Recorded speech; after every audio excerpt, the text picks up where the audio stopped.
Good morning दोस्तों। वॉकैब builder day 16 में आपका वेलकम है। तो बिना देर के स्टार्ट करते हैं। आज का पहला वर्ड है डिपोर्टमेंट। और इसका वर्ड ऑफ नेचर क्या है? नाउन। जैसा कि आप देख पा रहे हैं, इसका मतलब होता है चाल। इसका मतलब होता है चाल, चलन, या जिसे हम बोलते हैं व्यवहार। थोड़ा सा इसको अलग सा लगेगा, लेकिन इसका मतलब यही होता है, चाल चलन या व्यवहार या आचार व्यवहार। इस तरह से जो हम बोलते हैं ना, वही इसका मीनिंग होता है। अब बात करते हैं इसकी डेफिनेशन की। तो डेफिनेशन क्या है इसकी? The way a person behaves toward the people. एक आदमी का बिहेव दूसरे की ओर, मतलब दूसरे से वो किस तरह से बात करता है, क्या व्यवहार है उसका। अब बात करते हैं इसके सिनोनिम्स की। तो सिनोनिम्स क्या होंगे इसके? बिहेवियर, कंडक्ट, डेमियर, डीमैनर, या इसे डीमीनर भी पढ़ते हैं, डीमीनियर भी पढ़ते हैं इसको। दोनों सेम ही हैं, बस एक अमेरिकन में और एक, ये बात करें तो अमेरिकन में, और ये ब्रिटिश में। और कंपोर्टमेंट आपने वो सुना होगा जनरली, ये भी सेम वर्ड है। अब बात करें इसके एंटोनियम्स की। तो एंटोनियम्स क्या होंगे इसके? एंटोनियम्स होंगे immobility, clientele, deter, facilitate, unruliness, forwardness. ठीक है। तो आप इस तरह से वर्ड इसको याद रख सकते हैं, और ये बताने का पर्पज़ ये होता है कि आप इसे सेंटेंस में यूज़ करें और अपनी वोकेबलरी को एनहांस करें। अब देखते हैं यहाँ पर सेंटेंस को। तो सेंटेंस क्या है इसका? The their rabidly non conformist. देखिए, इसका मतलब रैबिडली का क्या होता है? कट्टर, कट्टर होता है। और नॉन कन्फर्मिस्ट क्या होता है? परंपरा विरोधी। जैसे हमारे यहाँ सती प्रथा थी, तो उसके विरोध में राजा राम मोहन राय ने बहुत बड़ा योगदान दिया उसमें। विधवा की शादी नहीं हो पाती, तो ईश्वर चंद्र विद्यासागर ने उनका विरोध किया। तो ऐसे ही नॉन कन्फर्मिस्ट क्या होते हैं? कट्टर। रेविडली नॉन कन्फर्मिस्ट होते हैं जो कट्टरता से अपने परंपरा को विरोध करते हैं कि ये नहीं होनी चाहिए। और डिपोर्टमेंट तो जानते हैं आप, व्यवहार। तो कट्टर परंपरा विरोधी व्यवहार हैज़ मेड देम लेजेंडरी। और वाकई जो गलत परंपरा का विरोध करता है तो वो लेजेंडरी बन जाता है। जैसे आज मैंने आपके सामने दो नाम लिए, राजा राम मोहन राय और ईश्वर चंद्र विद्यासागर।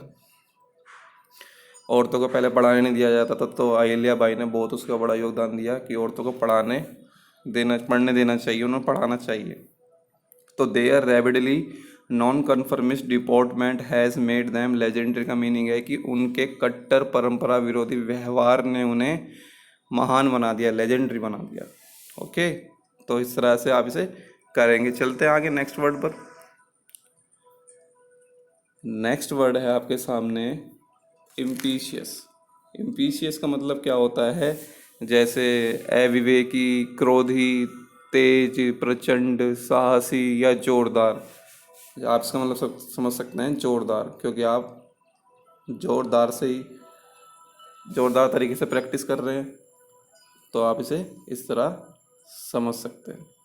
ठीक है दोस्तों, तो चलते हैं इसके आगे और देखते हैं इसका वर्ड ऑफ नेचर क्या है। एडजेक्टिव है। देखिए, मैं वर्ड ऑफ नेचर इसलिए बोलता हूँ क्योंकि आपको पता लग जाएगा कि ये इसका एग्रीमेंट किसके साथ होगा। नाउन से पहले आएगा, वर्ब से पहले आएगा, कहाँ पर आएगा, कहाँ पर इसको सेट करना है। अगर आपको चाहिए फ्रेजल वर्ब या किसी टॉपिक पर वीडियो, तो आप बताइए। वैसे तो मैं लाने वाला हूँ वर्ब के ऊपर, तो इस चीज़ को छोड़ के आगे चलते हैं। इम्पीशियस का मीनिंग क्या होता है? सॉरी, ये इम्पीशियस नहीं है, ये इम्पीचुअस है। ये इम्पीचुअस। तो आगे चलते हैं।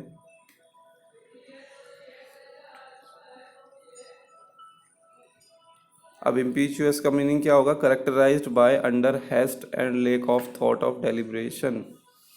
मीन्स जो बहुत ही, मतलब एकदम वो गुस्से में आ जाता है कि भाई ये कर दूंगा, वो कर दूंगा, इस तरह की जो चीज़ें करता है उसको क्या बोलते हैं? इम्पीचुअस बोलते हैं।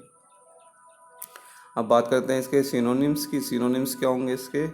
सिनोनिम्स होंगे इसके brinish, hotheaded, impulsive, hotheaded क्या होंगे, इम्पल्सिव होगा, मैड कैप होगा, टेयर अवे होगा, हैस्टी होगा, हैस्टी सुना भी होगा आपने, बहुत यूज़ करते हैं आप, रैश होगा, रैकलेस होगा, हेडलॉन्ग होगा, फूल हार्डी होगा, प्रिसिपिटेट होगा, इनकॉन्शियस होगा, इनकॉटियस, सॉरी, इनकॉटियस, या इसको इनकॉशियस भी पढ़ते हैं।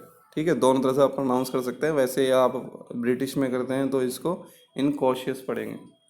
ओके, चलते हैं अब इसके एंटोनियम्स पर। एंटोनियम्स जो क्रोधी नहीं है, मतलब जो जो जल्दी से ही नहीं करता ये कि मैं ये कर दूँ वो कर दूँ, जैसे गुस्सा जल्दी से नहीं आता, इट मीन्स कॉशियस या कॉटियस।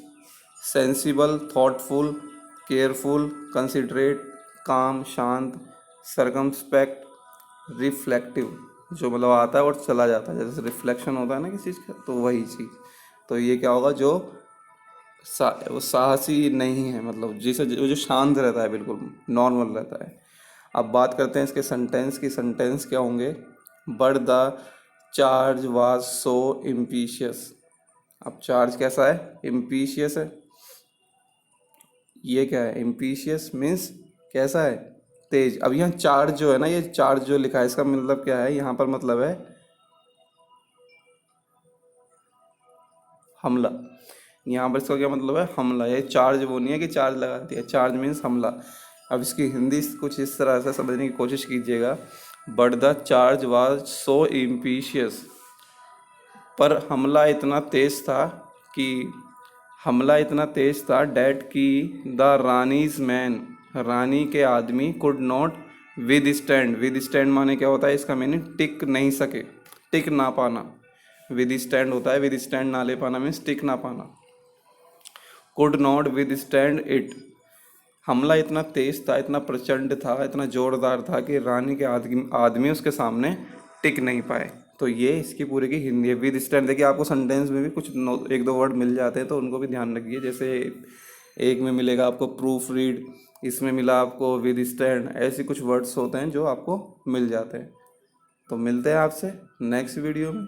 इसका ध्यान रखें और इसका ध्यान रखें, और ये तो आपका ध्यान रखता है, और अच्छे अच्छे वर्ड आप मोटिवेट करेंगे तो हम लाते रहेंगे और भी। सो ओके दोस्तों, मिलते हैं आपको नेक्स्ट वीडियो में। धन्यवाद।